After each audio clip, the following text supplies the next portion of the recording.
তুরস্কের ইস্তানবুলে পাকিস্তান আফগান তালেবানের সাম্প্রতিক শান্তি আলোচনায় অচলাবস্থা দেখা দিয়েছে। পাকিস্তানের প্রতিরক্ষা মন্ত্রী খাজা আসিফ জানিয়েছেন, ৬ নভেম্বর শুরু হওয়া বৈঠকে কোনো অগ্রগতি না হওয়ায় তাদের প্রতিনিধি দল ফিরে এসেছে।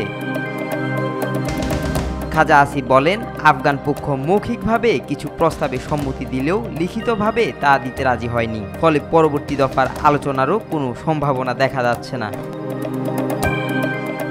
অন্যদিকে আফগান তালেবান পাকিস্তানের বিরুদ্ধে দায়িত্বহীন আচরণের অভিযোগ তুলেছে। মুখপাত্র জাবিউল্লাহ মুজাহিদ বলেন, ইসলামিক আমিরাতের সদিচ্ছা থাকা সত্ত্বেও ইসলামাবাদের অবস্থানই আলোচনার ব্যর্থতার কারণ।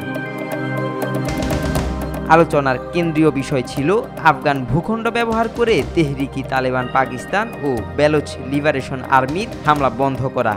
পাকিস্তান দাবি করেছে আফগানিস্তান এসব গোষ্ঠীকে আশ্রয় দিচ্ছে, তবে কাবুল সে অভিযোগ অস্বীকার করেছে।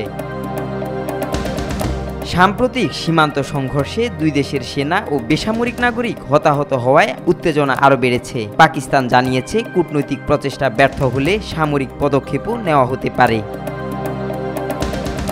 বিশ্লেষকদের মতে টিটিপির সঙ্গে মতাদর্শগত সম্পর্কের কারণেই আফগান তালেবান তাদের বিরুদ্ধে সরাসরি ব্যবস্থা নিতে অনিচ্ছুক, ফলে আলোচনার মাধ্যমে স্থায়ী শান্তির আশা ক্রমেই ক্ষীণ হয়ে পড়েছে। আব্দুল্লাহ আল নোমান, আজকাল।